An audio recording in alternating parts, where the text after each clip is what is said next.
আমরা লাইভে আছি। আচ্ছা, এখন তো কেউ জয়েন করেনি, তাই না? না দাদা, এখনই জয়েন করবে কিছুক্ষণের মধ্যেই। হ্যাঁ, ঠিক আছে, জয়েন করুক, তারপর আমরা একটু শুরু করছি। আচ্ছা দাদা।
সবাইকে স্বাগত জানাচ্ছি এক্সক্লুসিভ এডুকেশন এর আজকের ক্লাসে। আমি ডক্টর অমিত কর্মকার। আজকে আমাদের বেরিলাভের স্টোমাক অ্যান্ড ডিওডেনাম চ্যাপ্টার নিয়ে আমরা ডিসকাশন করব।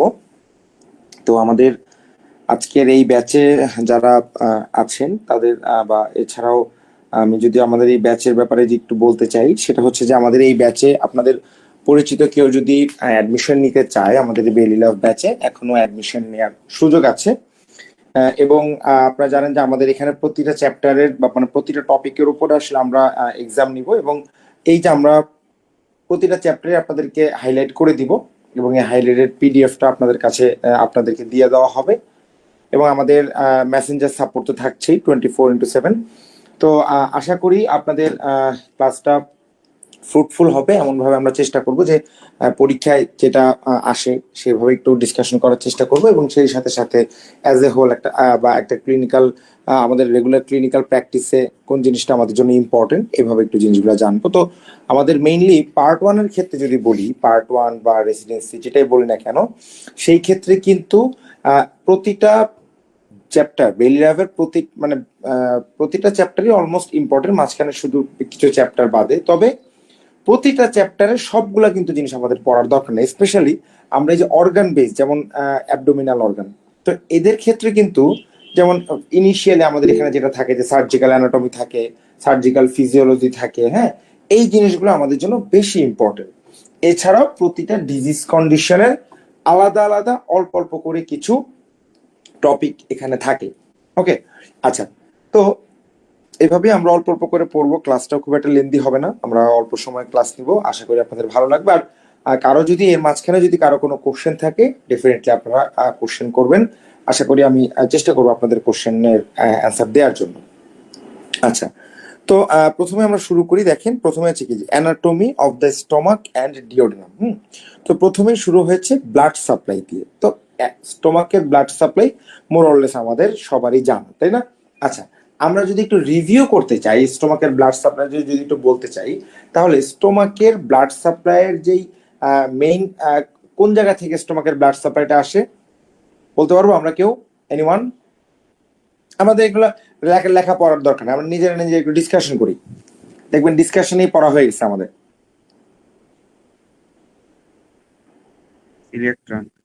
Coeliac trunk, exactly.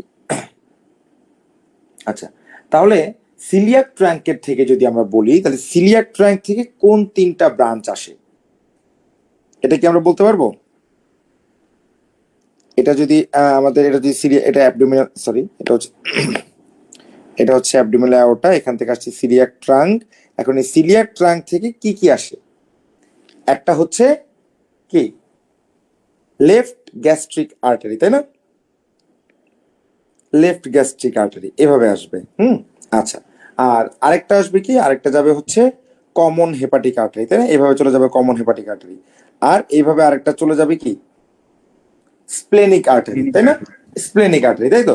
তাহলে আমাদের এই যে লেফট গ্যাস্ট্রিক আর্টারি, সেই লেফট গ্যাস্ট্রিকটা আমাদের এখানেই কি, এখানে হচ্ছে আমাদের স্টোমাকটা থাকবে, তাই তো?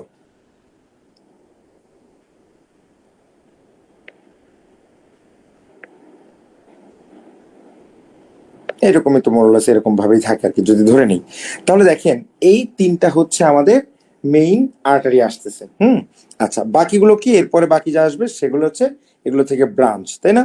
যেমন এই যে স্প্লিনিক আর্টারিটা যে আসলো, তো এই স্প্লিনিক আর্টারি থেকে এখানে তো সেখানে তো আমাদের স্প্লিনটা থাকতেছে, তো এই স্প্লিন থেকে এখানে কি আসবে, কিছু শর্ট গ্যাস্ট্রিক আর্টারি আসে, তাই না? আচ্ছা, আর এই স্প্লিনিক আর্টারি থেকে আরেকটা কি আর্টারি আসবে, আমাদের এখানে একটা আর্টারি আসে, এই আর্টারিটার নাম কি? এটা হচ্ছে লেফট গ্যাস্ট্রো এপিপ্লয়িক আর্টারি, তাই না? নাকি? আচ্ছা, সো এখান থেকে আসলো। আচ্ছা, এরপরে আবার কি, এই যে আমাদের কমন হেপাটিক আর্টারি, এই কমন হেপাটিক আর্টারি থেকে এখানে আসবে কি রাইট গ্যাস্ট্রিক আর্টারি, যেটা লেজার কার্ভেচারে থাকবে, তাই তো? আচ্ছা, আর আরেকটা কি আসবে এখান থেকে, আমাদের গ্যাস্ট্রোডিওডানাল আর্টারি, সেখান থেকে যাবে কি এই গ্যাস্ট্রোডিওডানাল আর্টারি থেকে একটা ব্রাঞ্চ আসবে হচ্ছে রাইট গ্যাস্ট্রোপিপ্লয়িক আর্টারি। তাহলে এগুলোই কি, এগুলো হচ্ছে আমাদের স্টোমাকের ব্লাড সাপ্লাই কিন্তু হয়ে গেল, তাই না? তো এখানে যাই লেখা থাকুক আলটিমেটলি ব্লাড সাপ্লাই তো এতটুকু। এখন এই যে ব্লাড সাপ্লাই গুলা, এই প্রতিটা ব্লাড সাপ্লাই, প্রতিটা অর্গানের ব্লাড সাপ্লাই আমাদের জন্য দরকার। এটা যে কোনো ক্ষেত্রে, মানে এটা হচ্ছে আপনার কোনো প্যাথোলজি বা ফিজিওলজি বা অ্যানাটমি, যে কোনো জায়গা থেকে এরকম সিনারিও বেসড কোশ্চেন কিন্তু আসতে পারে। ওকে, এই জন্য এই জিনিসটা একটু আমাদের ভালোভাবে জানতে হবে, ক্লিয়ার? যদি আমরা সবাই জানি। আচ্ছা, এখানে দেখেন খুব সুন্দর করে একটা ছবি দেওয়া আছে, তাই না? সিলিয়াক ট্রাঙ্ক থেকে লেফট গ্যাস্ট্রিক আর্টারি আসলো, এখান থেকে কমন হেপাটিক আর্টারি, যে কমন হেপাটিক আর্টারি থেকে একটা ব্রাঞ্চ চলে আসলো রাইট গ্যাস্ট্রিক আর্টারি, দেন আরেকটা হচ্ছে কি চলে গেল পোস্টেরিয়র হচ্ছে গ্যাস্ট্রোডিওডেনাল আর্টারি। তাহলে গ্যাস্ট্রোডিওডেনাল আর্টারি কোন জায়গা দিয়ে যাচ্ছে আমরা যদি এক্স্যাক্টলি দেখি, ডিওডেনামের পোস্টেরিয়র অ্যাসপেক্ট দিয়ে, তাই না? এবং এটার কিন্তু একটা সিগনিফিকেন্স আছে। ওকে, এটা আমরা সামনে পড়বো, এই সিগনিফিকেন্সটা আমরা সামনে আপনাদেরকে বলবো। আচ্ছা, এরপর দেখেন গ্যাস্ট্রোডিওডানাল আর্টারি থেকে চলে আসলো আমাদের রাইট গ্যাস্ট্রোএপিপ্লয়িক আর্টারি, আর এখান থেকে স্প্লেনিক থেকে তো চলে আসলো আমাদের লেফট গ্যাস্ট্রোএপিপ্লয়িক আর্টারি, ক্লিয়ার? আচ্ছা, তো এবার আমরা একটু পড়ি যে বেলি ল্যাবে আসলে কি লেখা আছে।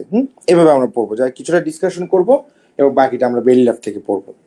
ওকে, তাহলে দেখেন এখানে হচ্ছে লেজার কার্ভেচার থাকবে হচ্ছে লেফট গ্যাস্ট্রিক আর্টারি অ্যান্ড এটা হচ্ছে ব্রাঞ্চ অফ সিলিয়াক এক্সিস, আর এটা রাইট গ্যাস্ট্রিক আর্টারির সাথে অ্যানাস্টোমোসিস করবে। ওকে, আচ্ছা, এরপরে কি গ্যাস্ট্রোডিওডানাল আর্টারি, এটা হেপাটিক আর্টারি ব্রাঞ্চ, যেটা কিনা ফার্স্ট পার্ট অফ দ্য ডিওডেনামের বিহাইন্ডে থাকবে। ওকে, আচ্ছা, এই যে দেখেন which is highly relevant with respect to A bleeding duodenal ulcer. আচ্ছা, কি এটা হচ্ছে যে আমাদের যে ডিওডেনাল আলসারটা হয়, এই ডিওডেনাল আলসারটাকে কি বলে, কিসিং আলসার বলে। মানে এইটা তার অ্যাডজাসেন্ট এরিয়াতে যখন ইরোড করবে, মানে এই আলসারটা যখন প্রোগ্রেস করে তখন অ্যাডজাসেন্ট এরিয়া, মানে ওই এরিয়াকে সে ইরোড করে। এখন এই জন্য এই ডিওডেনাল আলসারটা থেকে খুব ইজিলি পারফোরেশন হয়। ওকে, এখন দেখেন যদি অ্যান্টেরিয়রলি হয় তাহলে তো একটা পারফোরেশন হলো, সেই ক্ষেত্রে আলটিমেটলি আমাদের পেরিটোনাইটিস ডেভেলপ করলো। বাট যদি পোস্টেরিয়রলি হয় তাহলে এই পোস্টেরিয়রলি থাকবে কোন কোন আর্টারি বলো তো? মাত্র কি নাম বললাম? এনিওয়ান?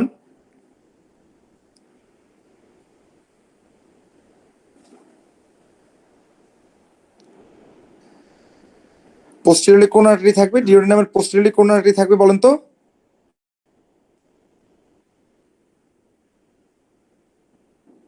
কে কেউ বলতে পারতেছি না আমরা?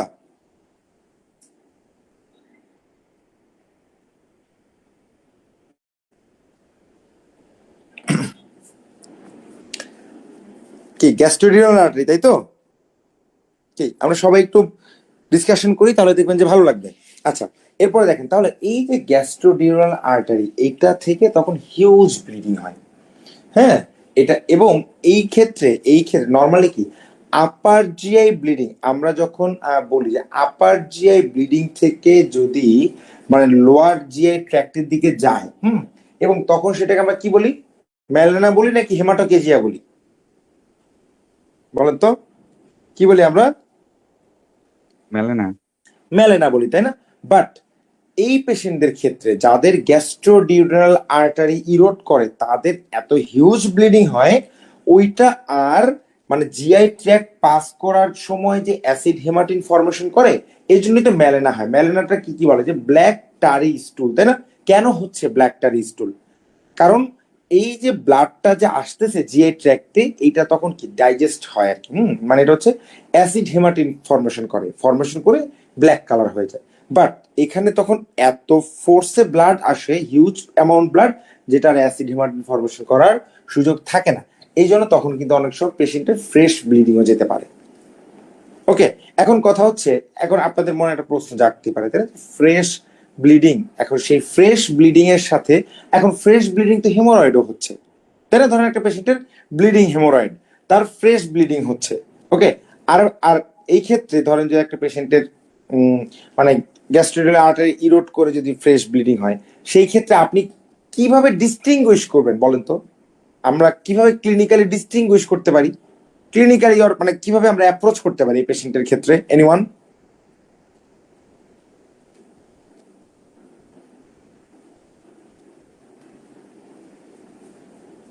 কোনো আইডিয়া?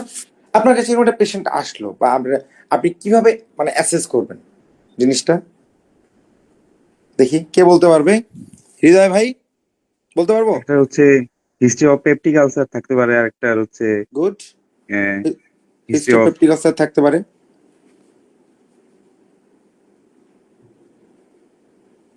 বলেন। আর আর কি এক্সপেক্ট করি ওই পেশেন্টের কাছ থেকে, যদি আমরা গ্যাস্ট্রোডিওনাল আলসার মানে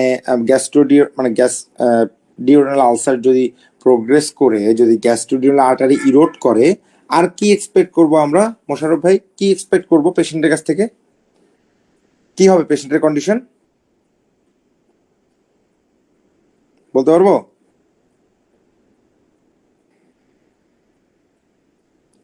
লিমন ভাই আছেন আমাদের সাথে, আমরা কি বলতে পারবো? কি বলবে পেশেন্ট এসে?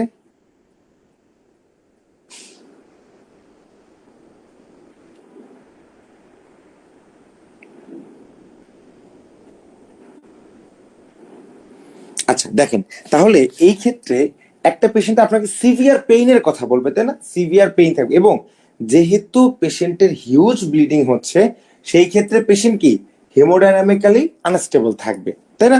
এবং তার সিভিয়ার অ্যাবডোমিনাল পেইন থাকবে। এই জিনিসগুলোর মাধ্যমে কিন্তু আমরা বুঝতে পারবো। যদিও এই ক্ষেত্রে আসলে মানে পেশেন্টের যখন একটা পেশেন্টের পারফোরেশন হয়, তখন তো এটা তো আসলে একটা মানে সার্জিক্যাল ইমার্জেন্সি। ওকে, এবং সেইভাবে আমরা তখন ডিল করি। যে এটা আমরা হয়তো অনেক দূরের ডিসকাশনে চলে গেছি, বাট মানে এই যে একটা প্যাথোলজি, এই প্যাথোলজিটা নিয়ে কিভাবে আমরা ক্লিনিক্যালি ডিল করি, এটা জাস্ট হালকাভাবে আপনাদের সাথে আমি একটু ডিসকাশন করে নিলাম। ওকে, এরপরে দেখেন যে সুপিরিয়র প্যাঙ্ক্রিয়াটিক ও duodenal artery supplies the duodenum and pancreatic head from the anastomosis with the inferior duodenal artery. Inferior pancreatic or duodenal artery এটা হচ্ছে superior mesenteric artery একটা ব্রাঞ্চ। ওকে, আচ্ছা, আর এরপরে তো আমরা পড়লাম যে রাইট গ্যাস্ট্রোপিপ্লয়েড এটা গ্রেটার কার্ভেচারে থাকবে, লেফট গ্যাস্ট্রোপিপ্লয়েড এটা হচ্ছে গ্রেটার কার্ভেচারে থাকবে, যেটা আসবে স্প্লেনিক আর্টারি থেকে। ওকে, আচ্ছা, এখন দেখেন এই যে this vascular arcade important during construction of gastric conduit in oesophageal resection. এই আর্টারি গুলাকে আমরা যখন মানে আইডেন্টিফাই করে যদি ঠিকমতো লাইগেট না করতে পারি, তখন কিন্তু আমরা এটাকে মোবিলাইজ করতে পারবো না। ওকে, আচ্ছা, তো এরপরে দেখেন এরপর একটা কি থাকে, কিছু ভাসা ব্রেভিয়া বলি আমরা, তাই না, যেগুলোকে আমরা বলি শর্ট গ্যাস্ট্রিক আর্টারি। ওকে, আচ্ছা, এরপর আমরা চলে আসি ভেইন।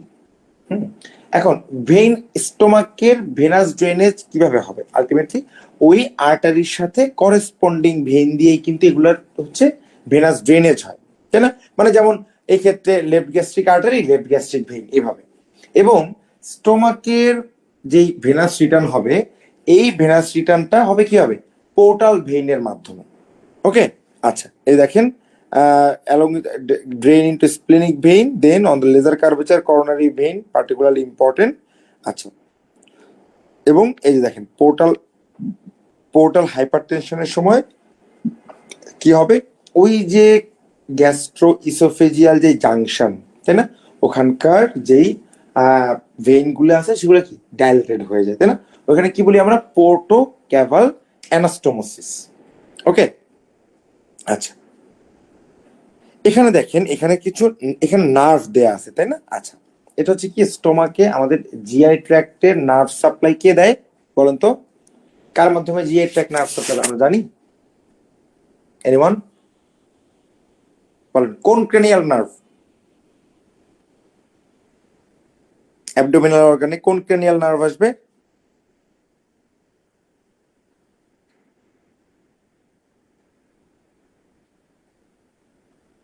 লিমন ভাই, আমরা কি বলতে পারবো?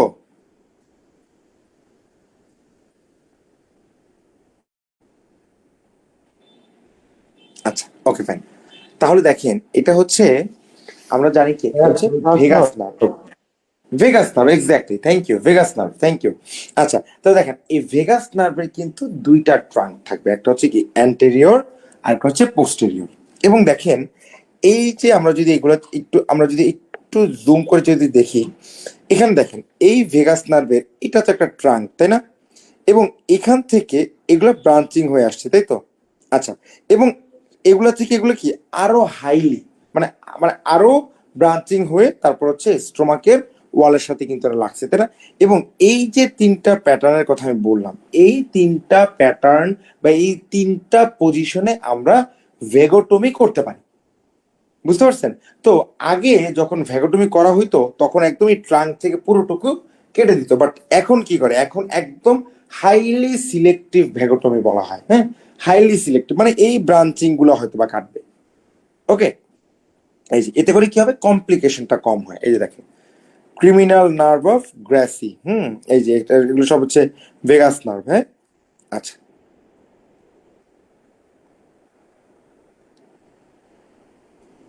এই দেখেন ক্রস ফুট, এগুলো কি বলে? ক্রস ফুট, হ্যাঁ, কাকের পায়ের মতো এরকম। আচ্ছা, এরপর আমরা চলে আসি এই যে নার্ভ। তো স্টোমাকের নার্ভ এবং স্টোমাকের নার্ভ সাপ্লাই বলি বা জিআইটি নার্ভ সাপ্লাই বলি, তাহলে এদের কিন্তু কি থাকে, একটা ইন্টারনাল একটা নার্ভ, ইন্ট্রিনসিক যদি বলি সেটাকে আরো ভালো হবে, যে ইন্ট্রিনসিক একটা নার্ভ প্লেক্সাস থাকে, তাই না? এই ইন্ট্রিনসিক নার্ভ প্লেক্সাস যেমন মিসনার্স প্লেক্সাস, মায়োন্টেরিক প্লেক্সাস, এরা কি করে? এরা হচ্ছে যে ইন্ট্রিনসিক এদের যে মুভমেন্ট, মাসেল গুলার যে মুভমেন্ট, হ্যাঁ, এই কাজগুলাতে কিন্তু এরা হেল্প করে, মিসনার্স প্লেক্সাস, মায়োন্টেরিক প্লেক্সাস। আর আমাদের যে সিম্প্যাথেটিক, প্যারাসিম্প্যাথেটিক এবং পেরিস্টালটিক এই যে মুভমেন্ট গুলো, এগুলা কিন্তু মেনটেন করে হচ্ছে ক্রেনিয়াল নার্ভ মানে ভেগাস নার্ভ। ক্লিয়ার? এই যে এখানে দেখেন যে both intrinsic and extrinsic nerve supply থাকবে। ইন্ট্রিনসিক সাপ্লাই দিবে কি mainly myenteric plexus and submucosal plexus of Meissner's. তো এখানে দেখেন এই যে myenteric plexus and submucosal plexus of Meissner's, এখান থেকে একটা কোশ্চেন আসতে পারে বা একটা কোশ্চেনের স্টেম আসতে পারে, একটা এসবিএতে আসতে পারে, ট্রু ফলস আসতে পারে যে মিসনার্স প্লেক্সাস মানে in the stomach, Meissner's plexus found in muscle layer. Okay, হয়তো আপনাদের বা পড়ার সময় হয়তো বা মনে হবে না আমাদের কাছে যে না এটা এতটা ইম্পর্টেন্ট, এরকম হয়তো মনে হবে না, বাট দিস ইজ ইম্পর্টেন্ট। এইভাবেই একটু চিন্তা করতে হবে যে কোথায় থাকে মিসনার্স প্লেক্সাসটা, কোথায় থাকে সাবমিউকোসাল লেয়ারে। ওকে, আচ্ছা, এরপরে দেখেন compare rest of the gut, submucosal প্লেক্সাসটা মানে স্টোমাকে আরো কিছু কিছু গ্যাংলিয়নিক সেল থাকে as does in the fundus. আচ্ছা, এবার দেখেন এক্সট্রিনসিক কি হবে, ভেগাস নার্ভ, যেটা হচ্ছে ক্রেনিয়াল নার্ভ 10। ওকে, আচ্ছা, এখন দেখেন এই যে ভেগাস প্লেক্সাস, এই ভেগাস প্লেক্সাসে কি করবে, সে হচ্ছে ইসোফেগাসের চারপাশে একটা প্লেক্সাস ফর্মেশন করবে, করে তারপর হচ্ছে সে আস্তে আস্তে নিচে নামবে, অ্যান্টেরিয়র হবে অ্যান্ড পোস্টেরিয়র হবে। ওকে, আচ্ছা, এখন এখানে দেখেন এই যে ভেগাস নার্ভ, এটা কি করে, বোথ অ্যাফারেন্ট অ্যান্ড ইফারেন্ট। ওকে, এবং ইফারেন্ট ফাইবার, এই ইফারেন্ট ফাইবারটা কি, এটা হচ্ছে receptive relaxation of stomach and the stimulation of gastric motility. মানে কি, এটা হচ্ছে স্টোমাকে যখন খাবারটা ঢুকবে, দেখেন ফার্স্টে আমরা মাউথ দিয়ে যখন খাবারটা পাস হচ্ছে ইসোফেগাসে যাচ্ছে, পেরিস্টালসিস কিন্তু শুরু হচ্ছে। ওকে, এবং এই পেরিস্টালসিস থেকে হয়ে যখন স্টোমাকের প্রক্সিমাল পার্টে আসবে, তখন এই প্রক্সিমাল পার্ট থেকে যখনই খাবারটা এন্ট্রি নিবে, তখনই কিন্তু ডিস্টাল পার্ট মানে অ্যান্ট্রাম এবং গ্রেটার কার্ভেচারের যে পার্টটা, সেটা তখন কি ওই ফুডটাকে রিসিভ করার জন্য তারা রেডি, রিল্যাক্স হয়ে তারা রেডি। এটাই হচ্ছে রিসিপটিভ রিল্যাক্সেশন। ওকে, আচ্ছা, এখন এই রিসিপটিভ রিল্যাক্সেশন হলেই তো শেষ না, কারণ কি এই ফুডটাকে তো আবার ডিওডেনামে পাস করতে হবে, তাই না? তাহলে তখন কি লাগবে, পেরিস্টালসিস লাগবে। তাহলে এই রিসেপটিভ রিল্যাক্সেশন এন্ড পেরিস্টালসিস এই দুইটাই করবে হচ্ছে ভেগাস নার্ভ। ক্লিয়ার? এবং সেই সাথে সাথে কি করতে হবে, গ্যাস্ট্রিক গ্ল্যান্ড থেকে বা আমাদের গ্যাস্ট্রিক লুমেনের মধ্যে যদি বলি, সেই ক্ষেত্রে সেখানে কি লাগবে, আমাদের গ্যাস্ট্রিক অ্যাসিড সিক্রেশন হয়, তাই না, বা গ্যাস্ট্রিক জুস সিক্রেশন হয়, সেখানে কিন্তু ভেগাস নার্ভের রোল আছে। ক্লিয়ার? তাহলে আমরা কি কি রোল পেলাম, একটা হচ্ছে রিসেপটিভ রিল্যাক্সেশন পেলাম, ওকে, তারপর হচ্ছে একটা হচ্ছে stimulation of the gastric motility and secretory function. Clear? এবং সিম্প্যাথেটিকটা কোত্থেকে আসবে, sympathetic supply is derived mainly from coeliac ganglia. এইটা একটা ইম্পর্টেন্ট কোশ্চেন যে সিম্প্যাথেটিক সাপ্লাই কোত্থেকে আসে। আমরা তো প্যারাসিম্প্যাথেটিক বা ভেগাস নার্ভ নিয়েই কনসার্ন থাকি, কিন্তু এখান থেকে যদি আপনার কোশ্চেনের 5টা অপশনে একটা অপশন দিয়ে দেয়, স্বভাবতই হয়তো আমাদের চোখে পড়ে না। ক্লিয়ার? তো এই জন্যই আমাদের হাইলাইটেড পিডিএফ পড়লে আশা করি এর বাইরে থেকে খুব একটা বেশি কিছু আপনাকে আর জানতে হবে না। ওকে, এইভাবেই আমরা চেষ্টা করবো আপনাদের গাইড করার জন্য।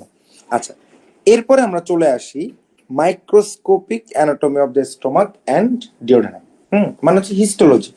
তো হিস্টোলজিতে মেইনলি আমরা এখানে অ্যাকর্ডিং টু বেরিলাভ এখানে আমরা জানবো গ্যাস্ট্রিক ওয়ালে যে সেলগুলি থাকে, এই সেলগুলি কোথায় থাকে, এটা লোকেশনটা জানতে হবে,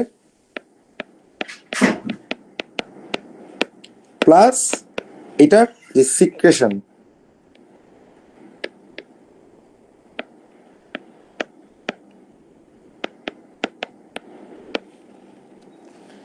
লোকেশন এবং কি সিক্রেশন করতেছে, এই দুটো অপশন এই দুটো ইনফরমেশন জানলেই হবে, এর বেশি কিছু জানার দরকার নাই। ওকে, তাহলে দেখেন এখানে কি, যেমন প্যারাইটাল সেল কোথায় থাকে, body of the stomach and line the gastric tips.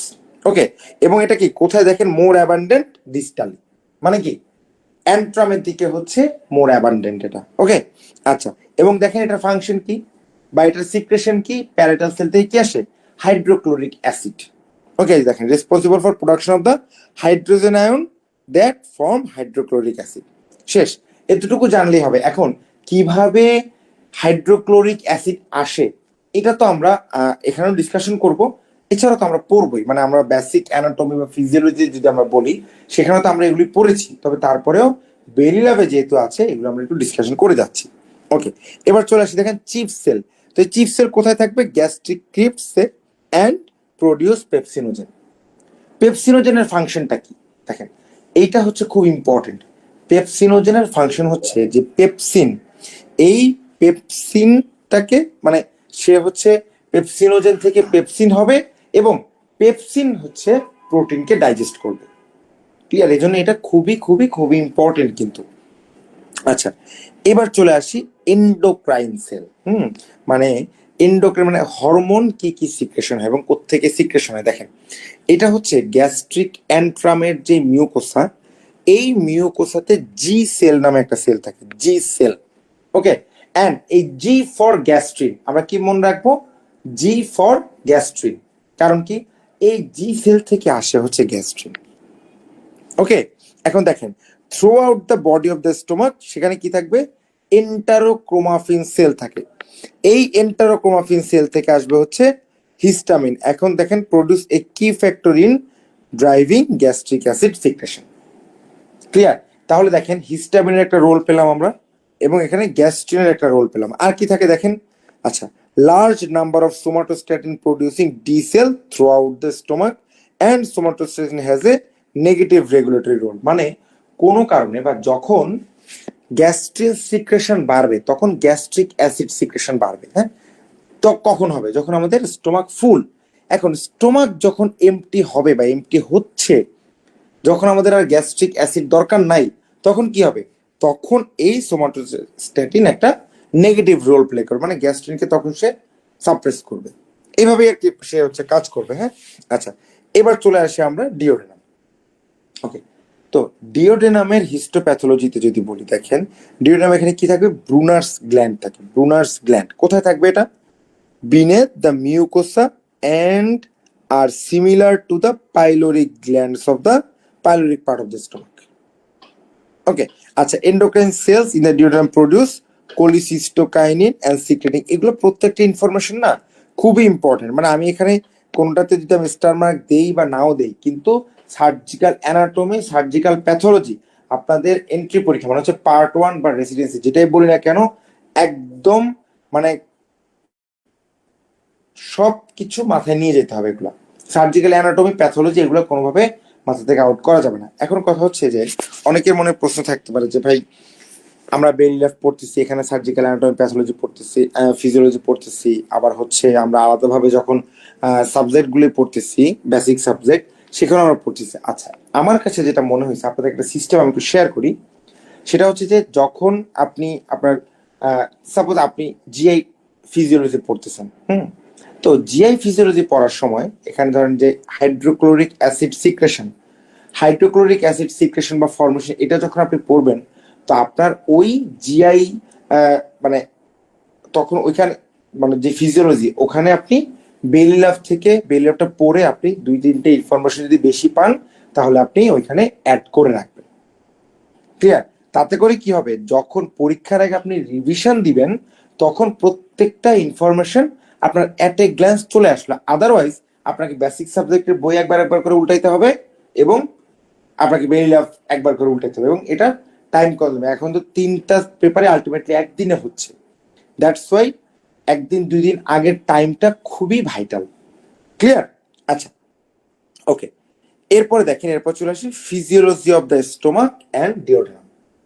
আচ্ছা, তো এখন কথা হচ্ছে এই যে ফিজিওলজি যদি বলি সেই ক্ষেত্রে গ্যাস্ট্রিক কি আসবে? মেইনলি অ্যাসিড সিক্রেশন হবে, তাই না? বা হাইড্রোক্লোরিক অ্যাসিড সিক্রেশন, আরো বহুত কিছু সিক্রেশন হয়, বাট হাইড্রোক্লোরিক অ্যাসিড সিক্রেশনটা one of the most important function. আচ্ছা, তো এখন কিভাবে হবে এটা? আচ্ছা, যখন স্টোমাকে ফুড পার্টিকেল আসবে, এবং ফুড পার্টিকেল যখন আসবে তখন কি হবে? তখন এই ফুড পার্টিকেলের রেসপন্সেই কিন্তু হাইড্রোক্লোরিক অ্যাসিড সিক্রেশন হবে। ওকে, এবং এই যে হাইড্রোক্লোরিক অ্যাসিডটা সিক্রেশন হবে এটা একটা মেকানিজমের মাধ্যমে, এখানে একটা এটিপিএইচ একটা পাম্প আছে, এটাকে আমরা বলি প্রোটন পাম্প। ক্লিয়ার? তো এখন দেখেন এখানে বলছে যে এই যে The stomach mechanically breaks down ingested food and together with the action of the acid and pepsin, okay, forms chyme that passes into duodenum. ওকে, আচ্ছা, সো এখন স্টোমাকে কন্টেন্ট তো কি অ্যাসিডিক, তাই না? এইটা যখন আবার ডিওডেনামে আসবে তখন হচ্ছে সেটা অ্যালকালাইন হয়ে যাবে ডিউ টু অ্যালকালাইন সিক্রেশন। ওকে, সেটা আমাদের দরকার নেই। বাট এখন এখানে রেসপন্সিবল কে দেখেন, যেমন একটা তো আমরা বললাম যে গ্যাস্ট্রিন কি করবে, সে গ্যাস্ট্রিক অ্যাসিড সিক্রেশন করবে। বাট এই গ্যাস্ট্রিক অ্যাসিড সিক্রেশনকে ইনহিবিট করবে কি?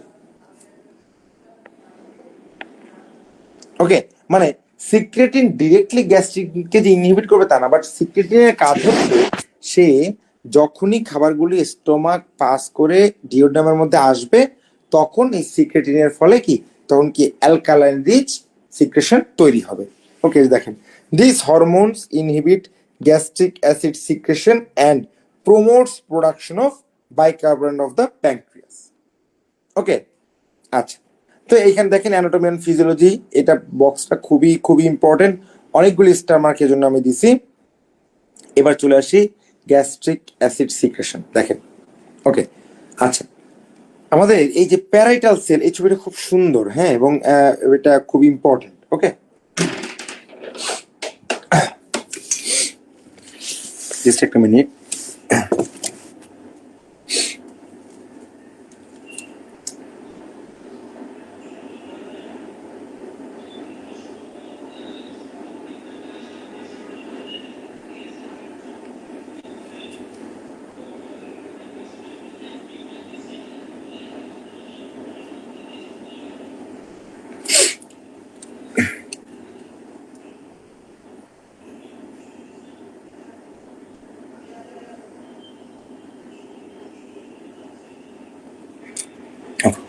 তো এবার দেখেন, এবার হচ্ছে এই যে আমাদের প্যারাইটাল সেল, এখানে একটা প্যারাইটাল সেল আমরা দেখতে পাচ্ছি, তাই না? যে একটা প্যারাইটাল সেল।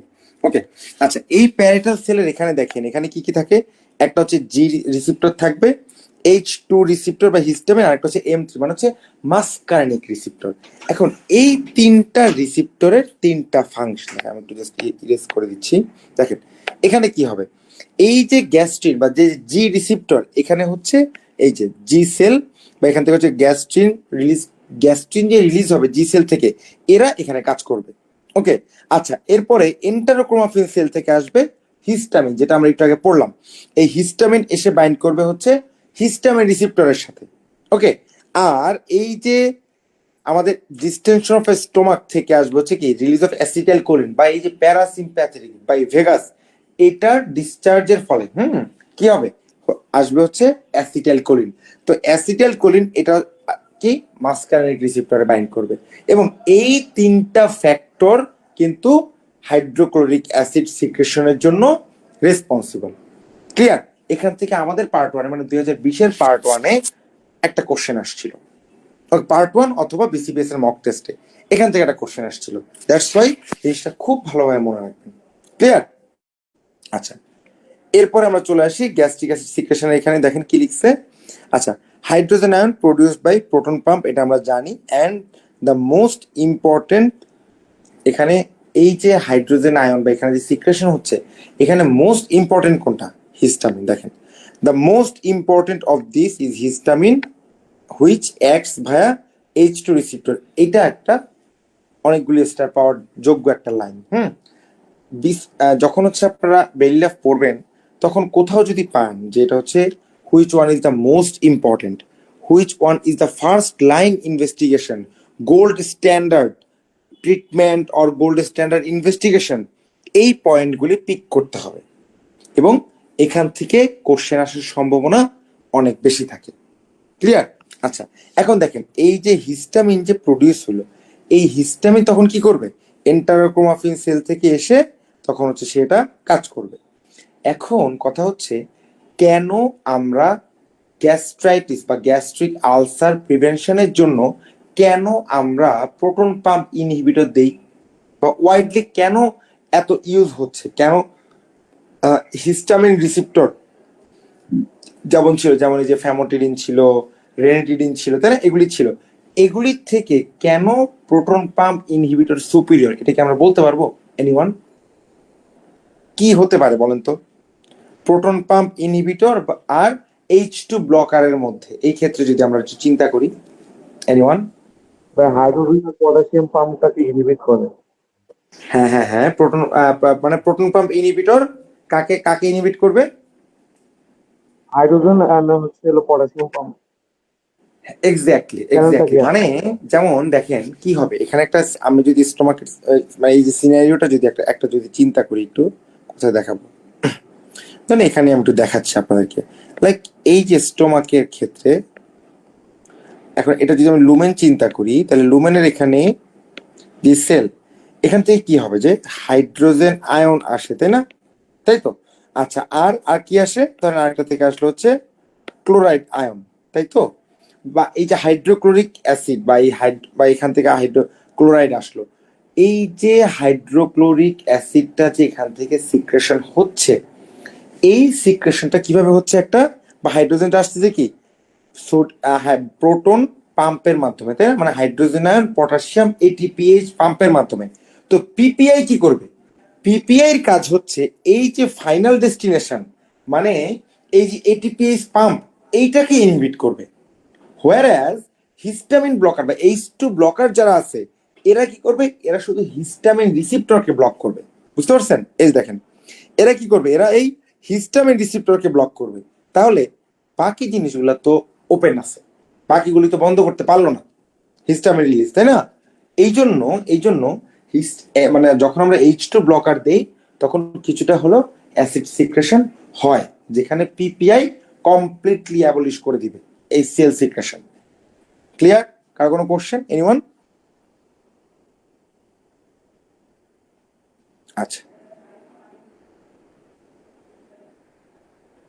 এই দেখেন, the production of gastrin is inhibited by acid creating a negative feedback loop. ওকে, আচ্ছা, এখন দেখেন এবার যে ফুডটা যে আসছে, এই ফুড আমাদের যেই মানে এটা যে সিক্রেশন হবে কিছু, এটা কিভাবে এই ফুডের যে আমাদের এই নিউরাল স্টিমুলেশনটা, সেটা কি তিনটা ফেজ, তাই না? একটা হচ্ছে সেফালিক ফেজ, একটা গ্যাস্ট্রিক ফেজ, একটা হচ্ছে ইন্টেস্টাইনাল ফেজ। এখন এই three phase of gastric secretion, এর মধ্যে সেফালিক ফেজ এটা কোনটা? এটা হচ্ছে vagal activity secondary to sensory arousal, মানে হচ্ছে স্মেল, ফুডের স্মেল, ওকে, ফুডের টেস্ট, এটার ফলে তখন কি হবে? এখান থেকে গ্যাস্ট্রিক অ্যাসিড সিক্রেশন হবে, গ্যাস্ট্রিক সিক্রেশন বাড়বে। ওকে, এরপরে যখন ফুড পার্টিকেলটা স্টোমাকে আসবে, তখন এটা হচ্ছে গ্যাস্ট্রিক ফেজ, তখন একটা ফেজ আসলো। আচ্ছা, এরপরে এইটা যখন এই কাইমটা যখন স্টোমাক থেকে পাস হয়ে ইন্টেস্টাইনে চলে যাবে, তখন ইন্টেস্টাইনে তো কি অ্যালকালাইন মিডিয়া, তাই না? ওখানে যখন চলে যাবে, সেখান থেকে একটা রেসপন্স আসবে যে এইবার গ্যাস্ট্রিক অ্যাসিড সিক্রেশন বন্ধ করো, এবং ওই বন্ধ করার রেসপন্স একদিকে যাচ্ছে, আরেকদিকে খুবই অল্প পরিমাণ কি গ্যাস্ট্রিক অ্যাসিড সিক্রেশন হবে ইন্টেস্টাইনাল ফেজ। ওকে, আচ্ছা, এবার চলে আসি আমরা gastric mucus and gastric mucosal barrier. তো দেখেন, gastric mucus and gastric mucosal ব্যারিয়ারে আসলে কি, মিউকাসটা কি? এটা হচ্ছে একটা মিউকোপলিস্যাকারাইড, কেমিক্যাল কম্পোজিশন যদি ধরি, মিউকোপলিস্যাকারাইড। এটা কোত্থেকে আসবে? এটা আসবে হচ্ছে mucus producing cell of the stomach and pyloric glands. Okay, এখন দেখেন বিভিন্ন ফ্যাক্টর, যেমন ধরেন কোন একটা পেশেন্ট এনএসএআইডি খাচ্ছে, অথবা কোন একটা পেশেন্ট অ্যালকোহল, ট্রমা, শক, এই টাইমগুলোতে কি হয়? এই টাইমগুলোতে এই যে গ্যাস্ট্রিক মিউকোসাল যে ব্যারিয়ার, এই গ্যাস্ট্রিক মিউকোসাল ব্যারিয়ারটা হ্যাম্পার্ড হয়। তখন কি হবে? মিউকোসাল ব্যারিয়ার যখন হ্যাম্পার্ড হয়ে যাবে বা ব্রিচ হয়ে যাবে, তখনই যে গ্যাস্ট্রিক অ্যাসিড, এই অ্যাসিডটা তখন স্টমাক ওয়ালে ইরিটেশন করবে, সেখান থেকে gastritis, gastric ulcer, ulcer perforation and onwards. Clear? আচ্ছা, এবার চলে আসছি আমরা peptide and neuropeptide in the stomach and duodenum. Infinity star, এগুলা যদি সামনে হচ্ছে এগুলার ডিটেলস বলতে বক্সে দেয়া আছে, তো দেখেন।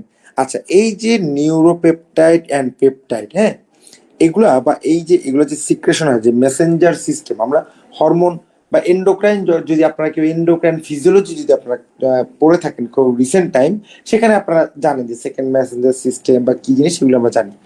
এখন কথা হচ্ছে এই যে নিউরোপেপটাইড এগুলো যে সিক্রেশন হচ্ছে এগুলা কোন ম্যানারে কাজ করে বা কোন প্যাটার্নে কাজ করে এগুলা, যেমন এন্ডোক্রাইন সিস্টেম।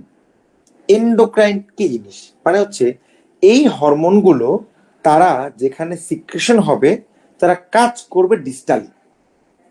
ওকে, এই যে দেখেন, secreted into the circulation where it affects tissue that may be remote from the organ of মানে organ of origin. ওকে, আচ্ছা, আরেকটা কি প্যারাক্রাইন। প্যারাক্রাইন হচ্ছে যারা কিনা লোকালি প্রডিউস হবে এবং এরা হচ্ছে local effect on the tissue. Okay, আচ্ছা, এবার হচ্ছে নিউরোক্রাইন। নিউরোক্রাইন এটাকে মেইনলি ক্লাসিক্যাল নিউরো ট্রান্সমিটার, যেটা কিনা সিনাপটিক যে নব, আমাদের যেই নিউরনের একদম টার্মিনাল প্রান্তে যেই হচ্ছে মানে সিনাপটিক নব থাকে সেখান থেকে হচ্ছে এটা সিক্রেশন হবে। ক্লিয়ার? এই দেখেন, many peptide hormone act on intrinsic nerve plexus of the gut and influence motility. Clear? এখন কোথায় কোথায় কোনটা লাগবে এই যে দেখেন, function of the source, function and source of the peptides and neuropeptides in the stomach, এটা ইনফিনিটি স্টার। ক্লিয়ার? এটা মনে রাখতেই হবে, মনে রাখতেই হবে, মনে রাখতে হবে। দেখেন, যেমন এখানে প্রথমে বলছে কারা কারা সিক্রেশন স্টিমুলেট করে, ইনহিবিট করে কারা, stimulate motility and inhibit motility. এগুলা খুবই খুবই খুবই খুবই ইম্পর্টেন্ট। ওকে, আচ্ছা, এই দেখেন, এবার চলে আসি আমরা investigation of the stomach and duodenum. Okay, আচ্ছা, তো দেখেন এই যে ইনভেস্টিগেশন অফ দ্য স্টোমাকের মধ্যে প্রথমে কি আছে, ফ্লেক্সিবল এন্ডোস্কোপি, বা আমরা বলি কি আপার জিআই এন্ডোস্কোপি, তাই না? নর্মালি জিআই ট্র্যাক্টের বা আপার জিআই এন্ডোস্কোপি আমরা যদি সাসপেক্ট করি, আইদার সেটা হচ্ছে যেমন ধরেন ইসোফেগাস অথবা স্টোমাকের, এগুলার কোনো প্যাথোলজি যদি আমরা সাসপেক্ট করি, আমাদের ফার্স্ট লাইন ইনভেস্টিগেশন কি হয় টু আইডেন্টিফাই প্যাথোলজি, সেটা হচ্ছে আপার জিআই এন্ডোস্কোপি। এবং এইখানে যে আমরা এন্ডোস্কোপটা ব্যবহার করি এটা হচ্ছে ফ্লেক্সিবল এন্ডোস্কোপি বলি আমরা। হ্যাঁ, আচ্ছা, এই দেখেন, flexible endoscopy is more sensitive, তাই না? তাহলে দেখেন এটা কি একটা স্টার পাওয়ার মতো একটা ইনফরমেশন, তাই না? Then conventional radiology in the assessment of the majority of the gastroduodenal condition.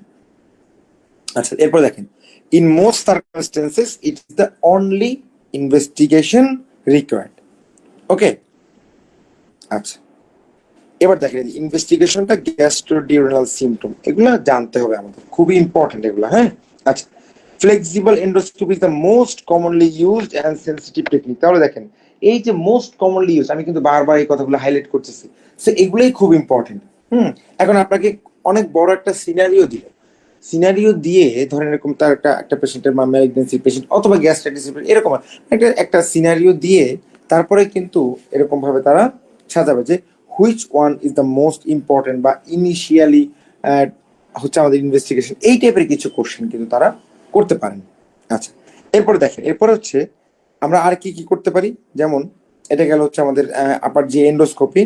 আচ্ছা, এই এন্ডোস্কোপি করতে কিন্তু নর্মালি আমাদের অ্যানাস্থেশিয়া লাগে না, বাট সিডেশন লাগে। তো অনেক সময় দেখা যায় অনেক পেশেন্ট হয়তো বা তারা সিডেশন টলারেট করতে পারতেছে না বা তাদের সেই ক্ষেত্রে কমপ্লিকেশন ডেভেলপ করতে পারে, তখন তারা কি করে লোকাল দিয়ে করা হয়। ওকে, and দেখেন examination of this type are best carried using side viewing endoscope, such as used for endoscopic retrograde cholangiopancreatography. ওকে, আচ্ছা, এবার চলে আসছি আমরা কন্ট্রাস্ট রেডিওলজি। তো কন্ট্রাস্ট রেডিওলজির ক্ষেত্রে আমরা আগে করতাম কি, বেরিয়াম মিল এক্সরে করতাম, কন্ট্রাস্টটা পেশেন্টকে বা ডাইটা পেশেন্টকে খাওয়াই দিতাম, খাওয়াই দিয়ে তারপরে কি আমরা একটা সময় পর পর এক্সরে ফিল্ম মানে এক্সরে করতাম আর কি, না ওইটাকে বলে কি বেরিয়াম মানে বেরিয়াম এক্সরে তো বলেই, বাট যেহেতু আমরা স্টোমাক দেখতেছি তখন সেটাকে আমরা বলি কি বেরিয়াম মিল এক্সরে। ক্লিয়ার? আচ্ছা, এখন এটাকে যদি বলে যে ইসোফেগাস দেখতে চাই, তখন সেটাকে যেন আমরা কি বলবো, বেরিয়াম কি এক্সরে বলবো যদি আমরা ইসোফেগাস দেখতে চাই? এনিওয়ান? বেরিয়াম সোয়ালো এক্সে। সোয়ালো এক্সে। আচ্ছা, আর যদি আমরা স্মল ইন্টেস্টাইন দেখতে চাই,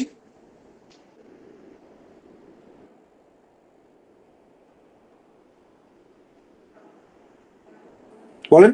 বেরিয়াম ফলো থ্রো, তাই না? সেটাকে আমরা বলবো বেরিয়াম ফলো থ্রো। আর যদি আমরা লার্জ গার্ড দেখতে চাই সেই ক্ষেত্রে আমরা কি দেই? Barium enema. ওকে, সেটা হচ্ছে বেরিয়াম এনেমা। এবার দেখেন, এবার এই যে কম্পিউটেড টোমোগ্রাফি বা পেট সিটি যেটাকে আমরা বলি, আচ্ছা এটা আমরা কখন করব? নর্মালি পেট সিটি আমরা তখনই করি যখন পেশেন্টের বা এই দেখেন in response to neoadjuvant chemotherapy in oesophagogastric malignancy although this is the subject of ongoing study.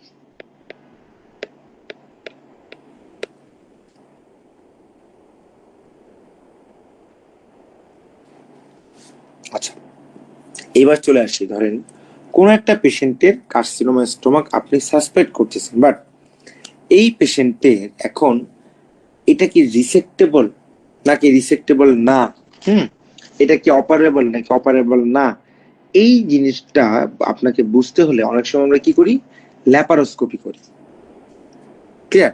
আচ্ছা, কারণ কি ধরেন এই ক্ষেত্রে যদি আমরা দেখি যে এটা ইনঅপারেবল, তাহলে সেই ক্ষেত্রে তো আলটিমেটলি পেশেন্টের ল্যাপারোটমি করে তার বার্ডেন কোনোভাবে বাড়ানো যাবে না। ওকে, এই জন্য আমরা ল্যাপারোস্কোপি করতে পারি, এবং ল্যাপারোস্কোপির মাধ্যমে আমরা যদি কোনো গ্রোথ বা কোনো কিছু দেখতে পাই সেই ক্ষেত্রে আমরা সেখান থেকে বায়োপসি নিয়ে আসি।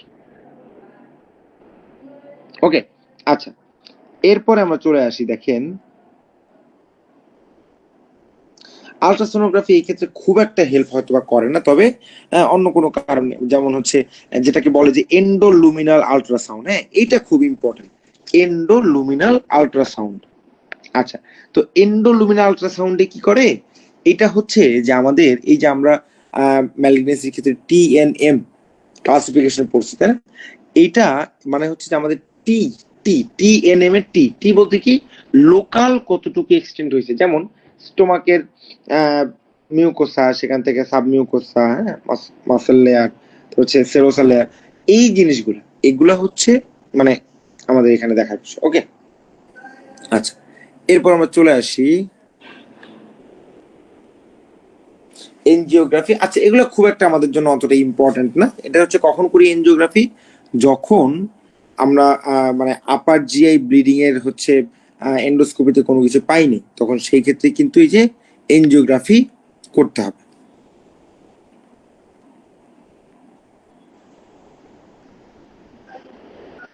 আচ্ছা,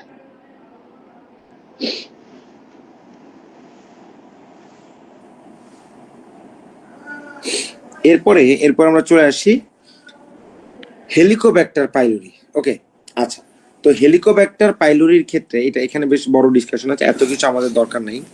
হেলিকোব্যাক্টার পাইলোরির ক্ষেত্রে দেখেন এইটা কি করে আসলে, এই যে হেলিকোব্যাক্টার পাইলোরি কেন এটা এত মানে নটোরিয়াস যদি বলি আর কি। আচ্ছা, তো দেখেন এটা হচ্ছে কি ইউরিয়া, আমাদের যে ফুড পার্টিকুলার এখানে যে ইউরিয়া থাকে, এই ইউরিয়াটাকে কি করবে? সে হাইড্রোলাইসিস করে ফেলবে।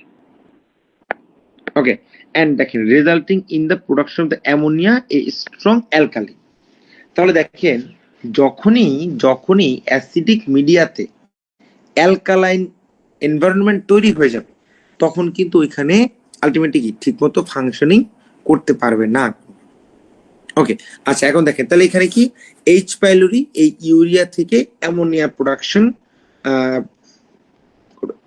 করে, এন্ড এরপর দেখেন সেটা হচ্ছে স্ট্রং অ্যালকালি। এর ফলে কি হবে? এর ফলে দেখেন যে the antral G cell is to cause release of gastrin via negative feedback that is responsible for the modest but inappropriate hypergastrinemia in patient with peptic ulcer disease. ওকে, আচ্ছা, এছাড়াও আমরা বেশ কিছু টেস্ট করতে পারি এইচ পাইলোরি ক্ষেত্রে, যেমন এই ক্ষেত্রে যেমন infection with H pylori leads to disruption of the gastric mucus barrier by the enzyme produced by organism and the inflammation induce the gastric epithelium. ওকে, আচ্ছা, তো এখন এখানে দেখেন এখানে বলছে যে এই যে এইচ পাইলোরির যে ইনফেকশন, এটার ক্ষেত্রে কিন্তু গ্যাস্ট্রিক মিউকোসা আলটিমেটলি তারা ব্রিজ করে ফেলে। এখন এই এইচ পাইলোরি করে কি করবে, সে হচ্ছে যখনই ব্রিজ করবে তখন সেখানে কি কাজ করবে, অ্যাসিড, এবং এর ফলে ওখানে কিন্তু তখন কি আলটিমেটলি গ্যাস্ট্রাইটিস ডেভেলপ। ক্লিয়ার? আচ্ছা, এই দেখেন, the it is evident how H. pylori infection results in chronic gastritis, and also this may progress to gastric ulceration.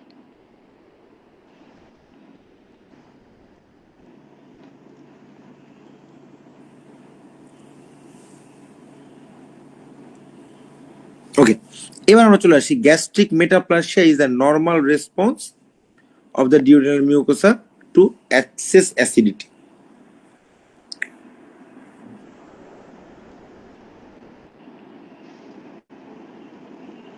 আচ্ছা, এবার দেখেন, the profound hypochlorhydria produced by PPI, কারণ কি এটা হচ্ছে টোটালি কমপ্লিটলি মানে পিপিআই বা যে প্রোটন পাম্প ইনহিবিটর সেটা কিন্তু পিপিআই কমপ্লিটলি ব্লক করে দিবে।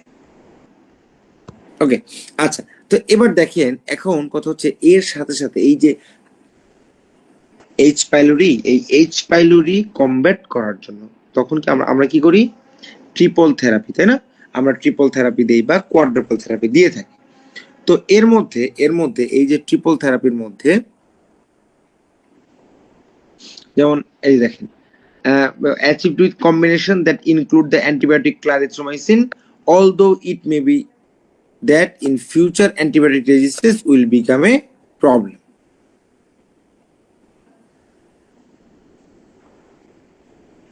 আচ্ছা, এবার চলে আসি আমরা গ্যাস্ট্রাইটিস। তো গ্যাস্ট্রাইটিসের ক্ষেত্রে যেমন এইচ পাইলোরি কিভাবে করে এটা আমরা অলরেডি পড়ে ফেলছি।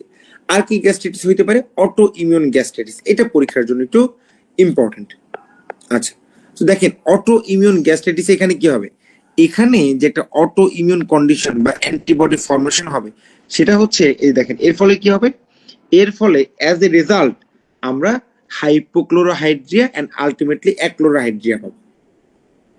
ওকে, তবে এই দেখেন, the intrinsic factor is also produced by parietal cells. There is malabsorption of vitamin B12. এটা একটু মাথায় রাখতে হবে যে ভিটামিন B12 এর এখানে হচ্ছে কিন্তু malabsorption হতে পারে। আচ্ছা, এবার চলে আসি এইচ পাইলোরি গ্যাস্ট্রাইটিস, এটা পড়ছি রিফ্লাক্স গ্যাস্ট্রাইটিস। এটা হচ্ছে কি দেখেন, although commonly seen after gastric surgery, it is occasionally found in patient with no previous surgical intervention or dose. আচ্ছা, তাহলে দেখেন এই ক্ষেত্রে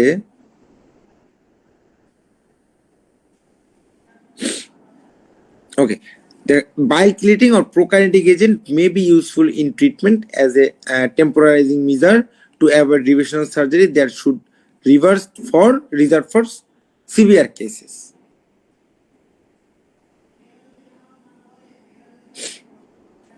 ওকে, এবার চলে আসছি আমরা স্ট্রেস গ্যাস্ট্রাইটিস। দেখেন স্ট্রেসে যখন থাকবে, এখন স্ট্রেস মানে যে শুধুমাত্র যে আসলে মেন্টাল স্ট্রেস ব্যাপারটা কিন্তু সেটা না, যে কোনো টাইপের স্ট্রেস, যেমন ধরেন কোনো পেশেন্টের সিভিয়ার বার্ন হয়েছে, এখন এই বার্ন কন্ডিশনে কি হবে, বডি থেকে ফ্লুইড তো আলটিমেটলি কি বের হয়ে যাচ্ছে, তাই না? তো ভাস্কুলার কম্পার্টমেন্ট বা ওইখান থেকে ওইখানে হচ্ছে কি আমরা যদি ওইটার সবকিছু মেনটেন করার জন্য বা ভাইটাল অর্গান গুলো মেনটেন করার জন্য কি হবে, জিআই ট্র্যাক্ট থেকে ব্লাড চলে যাবে ভাইটাল অর্গানের দিকে। ওকে, আচ্ছা, এর ফলে যাই হোক, এখন এর ফলে কি হতে পারে, যেমন দেখেন জিআই যে লাইনিং এপিথেলিয়াম বা স্টোমাক বা হচ্ছে আমাদের স্মল ইন্টেস্টাইন, লার্জ ইন্টেস্টাইনের যে লাইনিং এপিথেলিয়াম, এরা কিন্তু মানে যদি কোনোভাবে তখন তাদের হচ্ছে সাপ্লাই না থাকে বা ব্লাড সাপ্লাই না থাকে, তখন কিন্তু এরা আলটিমেটলি আর এটা যে নর্মাল ফাংশন, সেই ফাংশনে কিন্তু তারা থাকতে পারবে না। ক্লিয়ার? আচ্ছা, তো এই জন্য স্ট্রেস গ্যাস্ট্রাইটিস মানে এখানে কি মিউকোসাল ইডিমা হয়, হ্যাঁ, বা ব্লাড সাপ্লাই পাচ্ছে মিউকোসাল ইডিমা, আলটিমেটলি তখন এটা ভালো হয় না। ক্লিয়ার? এবার চলে আসি মেনিট্রিয়াস ডিজিজ। মেনিট্রিয়াস ডিজিজ হচ্ছে কি, এটা একটা pre malignant condition and may present with hyponatremia and anemia. ওকে, আচ্ছা, এবার চলে আসি আমরা পেপটিক আলসার, যেটা নিয়ে আমরা খুবই কনসার্ন থাকি, তাই না? বা পেপটিক আলসার তো আসলে এখন বলে কি যে ঘরে ঘরে হচ্ছে পেশেন্ট, তাই না? আচ্ছা, এখন পেপটিক আলসারের ক্ষেত্রে দেখেন শুধুমাত্র একটা পেশেন্টের পেপটিক আলসার যে শুধুমাত্র গ্যাস্ট্রিকের মধ্যে বা হচ্ছে আমাদের স্টোমাকের মধ্যেই হইতে হবে ওটা কিন্তু তা না। পেপটিক আলসার আসলে কোথায়? পেপটিক আলসার হচ্ছে যেমন সেটা হচ্ছে কোথায়? ফার্স্ট পার্ট অফ দ্য ডিওডাম, এটাই কিন্তু পেপটিক আলসার। গ্যাস্ট্রিকে যেটা হবে সেটা গ্যাস্ট্রিক আলসার। ক্লিয়ার? এটা হচ্ছে কি আসলে মেইনলি একটা মিসনোমার টাইপ পেপটিক আলসার ডিজিজটা। আচ্ছা, এখন হোয়াটএভার, যাই হোক, এখন কথা হচ্ছে এই যে এই পেশেন্টের গ্যাস্ট্রিক অথবা ডিওডেনাম এখানকার পার্ট ছাড়াও অন্য একটা এরিয়াতে কিন্তু হতে পারে। ক্লিয়ার? আচ্ছা, আমাদের বডিতে স্টোমাক ছাড়া আর কোথায় অ্যাবনর্মাল গ্যাস্ট্রিক টিস্যু পাওয়া যেতে পারে? কারো কোনো আইডিয়া আছে? এনিওয়ান? মিকেলস ডাইভার্টিকুলাম। মেকেলস ডায়াবেটিকুলাম, এক্স্যাক্টলি। এই জন্য মেকেলস ডায়াবেটিকুলামে যেহেতু একটোপিক গ্যাস্ট্রিক টিস্যু আছে, তাহলে সেখান থেকে গ্যাস্ট্রাইটিস ডেভেলপ করতে পারে না? বলেন তো, পারে কি পারে না? পারে। পারে। আচ্ছা, তাহলে দেখেন যদি এটা হয় তাহলে সেই ক্ষেত্রে সেখান থেকে পারফোরেশন হতে পারে না? পারে জি তো, পারে। তাই না? এই জন্য অনেক সময় অ্যাকিউট অ্যাবডোমেন যখন আপনি ওপেন করবেন বা কোনোভাবে কোনো কারণে, তখন অনেক সময় কিন্তু এরকম ইনসিডেন্টাল ফাইন্ডিং পাওয়া যায় মেকেলস ডায়াবেটিকুলাম। ওকে, আচ্ছা, এই দেখেন which contains ectopic gastric epithelial, এই লাইনটা দেখেন। Common site for peptic ulcer first part of the duodenum and lesser curve of the stomach, এই দেখেন lesser curvature of the stomach খুব ইম্পর্টেন্ট, তাই না? But they also occur on the stoma following gastric surgery in the oesophagus and even in Meckel's diverticulum. Okay, আচ্ছা, এখন দেখেন আর এই যে যে আমাদের যে অ্যাসিড হাইড্রোক্লোরিক অ্যাসিড, এই হাইড্রোক্লোরিক অ্যাসিড কি এটা হচ্ছে কি দেখেন, মানে যখন এই দেখেন it is clear that acid is important as peptic ulceration occurs in the presence of the very high acid level such as this found in patient with gastrinoma, Zollinger Ellison syndrome যেটাকে আমরা বলি। হ্যাঁ, and ulcer heal in the absence of acid in patient with gastrinoma, it may be the only aetiological factor. Clear? মানে গ্যাস্ট্রিনোমার যেহেতু গ্যাস্ট্রিনোমাতে কি হবে, বেশি বেশি করে গ্যাস্ট্রিন সিক্রেশন হবে। তো গ্যাস্ট্রিন সিক্রেশন হলে আলটিমেটলি কি তার হাইড্রোক্লোরিক অ্যাসিড সিক্রেশন হবে, আর হাইড্রোক্লোরিক অ্যাসিড সিক্রেশন হওয়া মানে কি আলটিমেটলি পেশেন্টের মানে অ্যাবনর্মাল লেভেলে যদি সিক্রেশন হয় তার মানে কি আলটিমেটলি সেখান থেকে পেশেন্টের পেপটিক আলসার ডেভেলপ করবে। দ্যাটস ইট, একদম সিম্পল। আচ্ছা, এই বক্সটা একটু আমাদের জন্য ইম্পর্টেন্ট, একটু পড়তে হবে। ওকে, এরপর আমরা চলে আসি ডিওডেনাল আলসারেশন। এখানে দেখেন ডিওডেনাল আলসারেশনের ক্ষেত্রে, আচ্ছা প্যাথোলজিটা তো আমরা পড়ে ফেলছি, তাই না? ডিওডেনাল আলসারেশনের ক্ষেত্রে ফার্স্ট পার্ট অফ দ্য ডিওডেনামে হবে, এবং এটার অ্যান্টেরিয়রলি এটা হচ্ছে পারফোরেশন হইতে পারে, আর পোস্টেরিয়রলি হলে কি গ্যাস্ট্রোডিওডেনাল আর্টারি ইরোড করবে। ওকে, এই দেখেন the situation is there is a both posterior and anterior duodenal ulcer is referred to kissing ulcer. Anterior ulcer tend to perforate while posterior duodenal ulcer tend to bleeding sometime. Okay, আচ্ছা,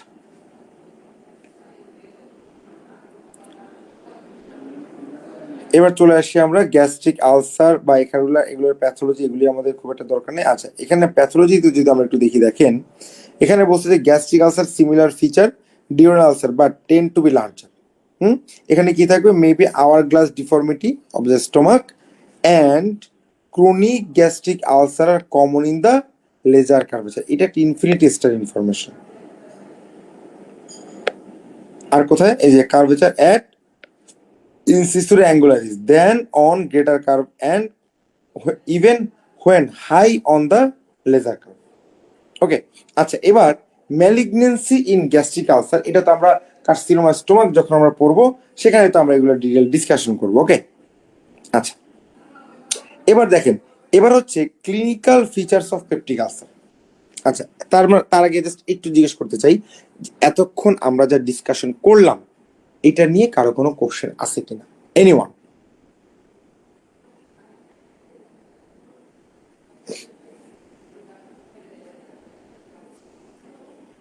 কারো কোনো question? আচ্ছা, তাহলে এবার দেখেন clinical ফিচারে কি থাকবে, peptic ulcer pain থাকবে, তাই না? একটা সিভিয়ার পেইন থাকবে, তাই তো? আচ্ছা, which radiating to back. Vomiting থাকবে পেশেন্টের, অল্টারেশন ইন ওয়েট থাকবে, তাই না? কারণ কি, এই পেশেন্টের আলটিমেটলি সে তো খাইতে পারতেছে না, that's why alteration of the weight থাকবে। আবার কোনো কোনো ক্ষেত্রে কি হয়, যখন মানে গ্যাস্ট্রিক আলসার যদি হয় তখন কি হবে, তখন ফুড মানে যদি স্টোমাকে হচ্ছে ফুড থাকে তখন কিন্তু সেটা ইরিটেট করবে। বাট ডিওডেনামে যদি হয় সেই ক্ষেত্রে কিন্তু সে বেশি বেশি করে খেতে চাইবে, এই জন্য ওয়েটের একটা ডিফারেন্স হতে পারে। আচ্ছা, এবার চলে আসি ব্লিডিং। ব্লিডিং তো আমরা বললাম যে ব্লিডিং গ্যাস্ট্রিক আলসার থেকে, এখান থেকে কি ক্রনিক ব্লিডিং হতে পারে, অথবা গ্যাস্ট্রোডিউরাল আর্টারি থেকে হিউজ ব্লিডিং হতে পারে। আচ্ছা, এই জন্য দেখেন এখানে দেখেন যে chronic and presentation with microcytic anaemia is not uncommon. আচ্ছা, এবার চলে আসি investigation of the patient with suspected peptic ulcer. দেখেন তাহলে এই ক্ষেত্রে প্রথমে গ্যাস্ট্রোডিওডেনোস্কোপি, এটা তো আমরা অলরেডি পড়ে ফেলছি, তাই না? গ্যাস্ট্রোডিওডেনোস্কোপি বা কি ফ্লেক্সিবল এন্ডোস্কোপি, ওইটি আলটিমেটলি গ্যাস্ট্রোডিওডেনোস্কোপি। ওকে, আচ্ছা দেখেন commonly biopsy of the antrum will be taken whether there is histological evidence of gastritis and a campylobacter like organism test performed to determine the presence of the H. pylori. আচ্ছা, treatment কি? Treatment ulceration, long term PPI.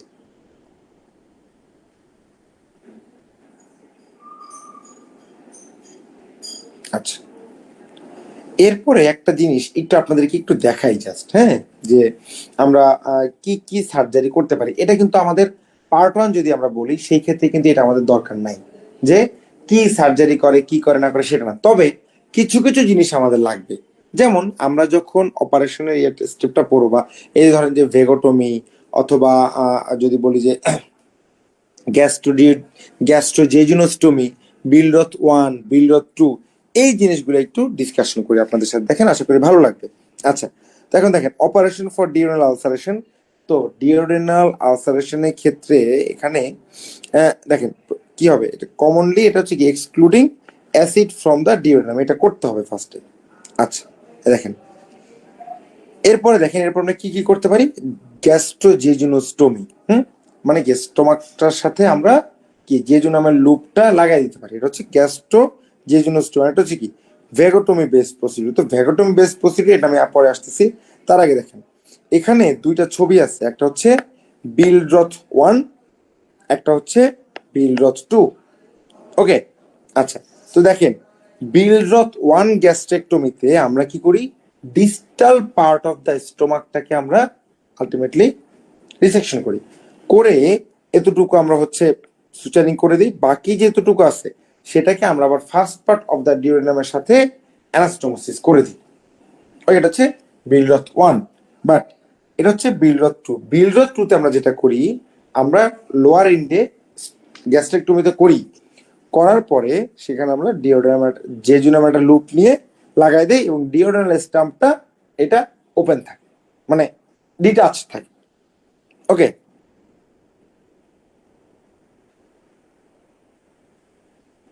এই দেখেন truncal vagotomy, cutting the vagal nerve at the lower esophagus was first introduced in the mid 20th century and many more. ওকে, আচ্ছা দেখেন the most important, the most popular drainage procedure was the Henn-Mikullis pyeloplasty. তাহলে দেখেন এখানে কি এটা most popular, তাই না? Good information. আচ্ছা, এবার চলে আসছি সিকুয়েলি অফ পেপটিক আলসার সার্জারি কি কি হইতে পারে। দেখেন একটা হচ্ছে রিকারেন্ট আলসারেশন অ্যান্ড গ্যাস্ট্রোকোলিক ফিস্টুলা, এটা হইতে পারে। রিকারেন্ট আলসারেশন হইতে পারে একটা পেশেন্টের। আচ্ছা, এখন দেখেন যখন মানে স্টোমাক আলসারের ক্ষেত্রে অলওয়েজ মনে রাখবেন, যদি কখনো আপনি কোনো পেশেন্টের আলসার পান, সেটা হোয়াট এভার রিকারেন্ট হোক বা যাই হোক, সেই ক্ষেত্রে অবশ্যই উচিত আপনার বায়োপসি নেওয়া, ক্লিয়ার? এবং কি মাল্টিপল এরিয়া থেকে বায়োপসি নিতে হয়। যদি আমরা পেশেন্টের হিস্ট্রি নিয়ে তো আসলে বুঝবো যে কোন পেশেন্টের আসলে আমাদের কিভাবে অ্যাসেস করবো আমরা, তবে অ্যাজ এ হোল বলে রাখা যে রিকারেন্ট আলসারেশন হতে পারে এবং গ্যাস্ট্রোকোলিক ফিস্টুলা হইতে পারে এই পেশেন্টের। ওকে, আচ্ছা, A number of imaging technique can be used to detect the fistula, most commonly CT with oral contrast or indeed a barium minima. আচ্ছা, এবার দেখেন স্মল স্টোমাক সিনড্রোম, এতে করে কি হবে? মানে যখন আমরা স্টোমাকের পার্ট কেটে নিব তখন কি হবে? স্মল স্টোমাক হয়ে যাবে, তাই না? আচ্ছা, তো এখানে দেখেন এটা আমরা কখন করা হয়? Most ulcer operation to some degree and including highly selective vagotomy, এগুলোতে কি হয়? আর্লি স্যাটাইটি হয়। ওকে, এই দেখেন this problem does tend to get better with time and divisional surgery is not necessary. তাহলে এখান থেকে একটা কোশ্চেন কিন্তু হতে পারে, তাই না? একটা পেশেন্ট এরকম কমপ্লিকেশন ডেভেলপ করছে, so what will be the management বা ইনিশিয়াল ম্যানেজমেন্ট? এটা কি হবে? Watch and wait, nothing else.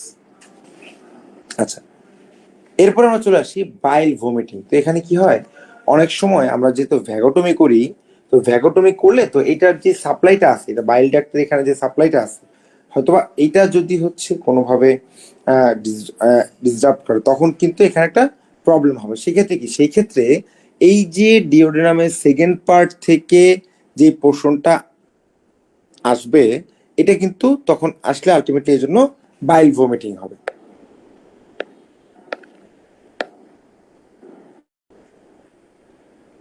আচ্ছা, এবার চলে আসি early dumping and late dumping. এটা হচ্ছে infinity star information, early dumping and late dumping. Okay, আচ্ছা, তো দেখেন আর্লি ডাম্পিং এর ক্ষেত্রে এটা কি জিনিস সেটা আমি একটু আপনাদেরকে বলি। আর্লি ডাম্পিং আর লেট ডাম্পিং, মানে যখন আমরা গ্যাস্ট্রোজেজুনোস্টমি করলাম, এই যে দেখেন এখানে ধরলাম এটাতে, দেখেন এখানকার কথা যদি আমরা চিন্তা করি, তাই না? তাহলে নর্মালি ধরেন এটা হচ্ছে স্টোমাক, তাহলে এইটার যে ওপেনিং, এইটার ওপেনিং বেশি না এটার ওপেনিং বেশি? Easily B. আমি যদি মার্কিং করি বি, তাহলে বি এর ওপেনিং বেশি। তাহলে কি হবে? ওপেনিং যদি বেশি হয় তাহলে এখান থেকে ফুড পার্টিকেল পাস করবে তাড়াতাড়ি, নাকি? আমরা সবাই বুঝতে পারতেছি কিনা? একটু হ্যাঁ না শুনতে চাই। বুঝতেছি সবাই? আচ্ছা, তাহলে দেখেন যখন এটা কেটে ফেলবো তখন এখানে কি হবে? ওই যে আমরা একটু আগে পড়ছি, স্টোমাকের কোন পোর্শনটা, আপার অর লোয়ার, কোন পোর্শনে রিসেপটিভ রিল্যাক্সেশন হয় বেশি? বলে তো, লোয়ার পোর্শন। লোয়ার পোর্শন তাহলে আমরা কেটেই ফেললাম, তাই না? বেশ কিছু পোর্শন আমরা কেটে ফেলছি, তাহলে এখানে কি আর ওই রিসেপটিভ রিল্যাক্সেশনটা ওইভাবে হবে? হবে না। তখন কি হবে? ফুড পার্টিকেল ডিরেক্টলি চলে আসবে স্মল ইন্টেস্টাইনে। এখন দেখেন এই যে অসমোটিক পার্টিকেল, এটা তো ফুড পার্টিকেল, ঠিক আছে, অসমোটিক পার্টিকেল। এই অসমোটিক পার্টিকেলটা যখনই স্মল ইন্টেস্টাইনে খুব র্যাপিডলি এন্ট্রি নিবে, তখনই কি হবে? এইটার অসমোলারিটির সাথে খাপ খাওয়ানোর জন্য গাটের সেল থেকে ফ্লুইড চলে আসবে। ওকে, আচ্ছা, তখন তাহলে দেখো এখানে প্রবলেম তাহলে কি হলো, যে ফুড পার্টিকেলের জন্য তখন গাট থেকে হচ্ছে বেশি বেশি প্রোডাক্ট আসতেছে। আচ্ছা, এখন দেখেন এবার দেখেন এই যে early dumping consists of abdominal and vasomotor symptoms that are found in the 10% of the population. এখানে বলছে the small bowel is filled with food stuff from the stomach which have a high osmotic load, যেটা আমরা বললাম একটু আগে।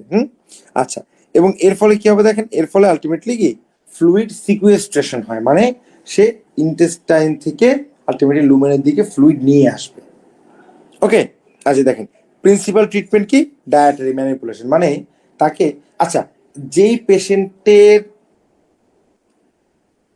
Stomach বা emptying time হচ্ছে কম, মানে খুব র্যাপিডলি স্টোমাক এমটিং হবে, আচ্ছা তাহলে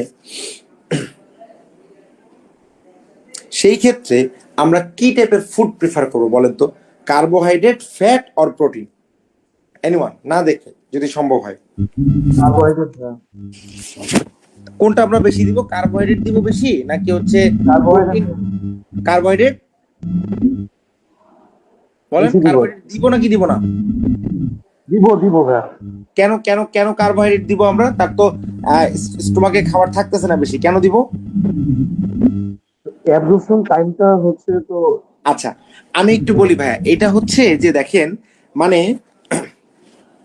কার্বোহাইড্রেটের গ্যাস্ট্রিক এমপ্টিং টাইম অল্প, মানে কার্বোহাইড্রেট স্টোমাকে আসলে খুব র্যাপিডলি পাস করে যায়, বাট প্রোটিন অ্যান্ড ফ্যাট এগুলার গ্যাস্ট্রিক এমপ্টিং টাইম অনেক বেশি। বুঝা গেল? তার মানে কি, আপনার উদ্দেশ্য হচ্ছে খাবারটা যেন স্লোলি স্মল ইন্টেস্টাইনে যায়। ক্লিয়ার? খাবারটা যেন স্লোলি যায়। তাহলে খাবারটা স্লোলি যাইতে হলে কি করতে হবে? এমন ফুড পার্টিকেল দিতে হবে যেটার স্টোমাক এমপ্টিং টাইম বেশি, সেটা হচ্ছে ফ্যাট অ্যান্ড প্রোটিন। ক্লিয়ার? জি ভাইয়া। আচ্ছা, এবার দেখেন features of early and late dumping. এবার চলে আসি লেট ডাম্পিংটা আপনাদের একটু বলি। দেখেন লেট ডাম্পিং এর ক্ষেত্রে সেটা হচ্ছে কি, সেটা হচ্ছে একটা টার্ম ইউজ করছে, এটা হচ্ছে রিঅ্যাক্টিভ হাইপোগ্লাইসিমিয়া। সেটা একটু আপনাকে বলি। যেমন ধরেন, যখন এই যে কার্বোহাইড্রেট লোড বেশি নিলে কি সমস্যা, কার্বোহাইড্রেট লোড যখন নিলেন তখন কি হবে, সাডেনলি স্মল ইন্টেস্টাইনে চলে আসলো, তাই না? এখন এই যে সাডেনলি স্মল ইন্টেস্টাইনে চলে আসার ফলে এইটা তো অ্যাবজর্ব হয়ে গেল, অ্যাবজর্ব হয়ে ব্লাড লেভেলে ব্লাড গ্লুকোজ লেভেল বেড়ে গেল। এর রেসপন্সে কি সিক্রেশন হবে? ব্লাড গ্লুকোজ লেভেল বেড়ে গেলে কি সিক্রেশন হবে? এটার রেসপন্সে কোন হরমোন? ইনসুলিন ভাইয়া। Exactly, insulin hormone. তাহলে ইনসুলিন হরমোন যদি সিক্রেশন হয়ে যায়, এটা তো র্যাপিডলি পাস হয়ে গেছে, স্মল ইন্টেস্টাইনে চলে আসছে, তাই না? তাহলে ইনসুলিন যখন সিক্রেশন হবে, এইটার যে ডিউরেশন, মানে ইনসুলিনের অ্যাকশনের যে ডিউরেশন, তার আগে কার্বোহাইড্রেট শেষ। বুঝা গেল? তাহলে তখন কি হবে? পেশেন্টের রিঅ্যাক্টিভ হাইপোগ্লাইসিমিয়া হবে। ওকে, ক্লিয়ার? আমরা কি বুঝতে পারছি? Yes, ভাইয়া। এবার এবার এবার এবার একটু দেখি এখানে কি আছে। দেখেন এই যে carbohydrate load in the small bowel causes plasma glucose which in turn cause insulin level to rise causing a secondary hypoglycemia.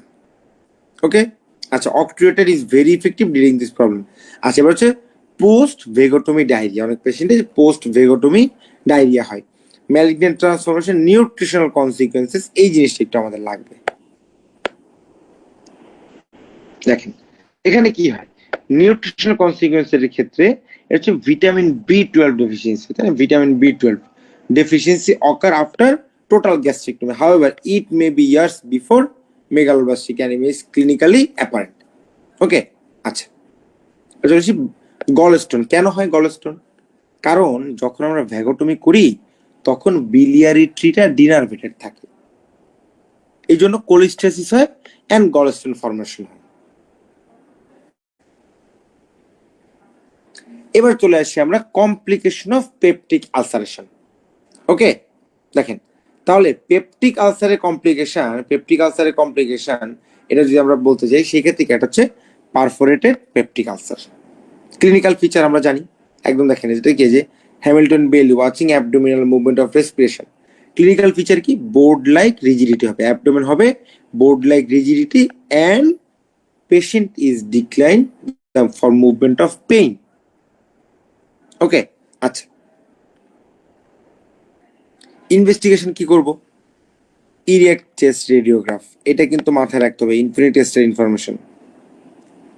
Okay, erect chest radiograph will reveal free gas under the diaphragm, more than 50% case of with perforated peptic ulcer. সেটাতে না হলে দেন হচ্ছে আমরা city imaging করব। এই ক্ষেত্রে treatment কি? এই ক্ষেত্রে ট্রিটমেন্ট হচ্ছে রিসাসিটেশন অ্যান্ড অ্যানালজেসিয়া, তারপরে হচ্ছে আফটার রিসাসিটেশন আমরা তাকে সার্জারি করব, exploratory laparotomy and thorough peritoneal toileting and closure. আচ্ছা,